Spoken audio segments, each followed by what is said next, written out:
બગુમરા નહેરમાં 9 વર્ષીય બાળક પાણીના વહેણમાં તણાયો. શોધખોળ છતાં ન મળતા નહેર બંધ કરાઈ.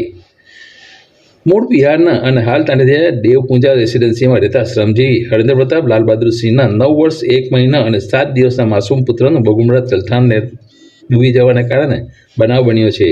આ ઘટના ગત તારીખ 11 નવેમ્બરના રોજ બપોરે 12:30થી 1:15 વાગ્યા વચ્ચે બની હતી.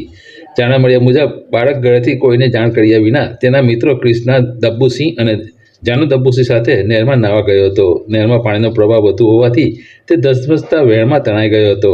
તરત જ ફાયર બારડોલી વિભાગની ટીમને જાણ કરવામાં આવી અને શોધખોળ હાથ ધરવામાં આવી હતી, પરંતુ 3 દિવસ વીતી ગયા છતાં બાળક મળી આવ્યો નથી.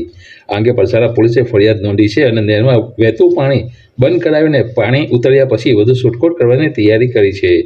કેસની તપાસ એએસઆઈ મિતાલીબેન હરેશકુમારે હાથ ધરી છે. આ ઘટનાને પગલે તાંડીથૈયા વિસ્તારમાં રહેતા પરપ્રાંતીય શ્રમજીવીઓને પોતાના વાલસોયા બાળકોને એકલા મૂકી મજૂરી કરવા જતા પરિવાર અને સ્થાનિક વિસ્તારમાં આ ઘટનાના શોકનું વાતાવરણ છવાયું છે.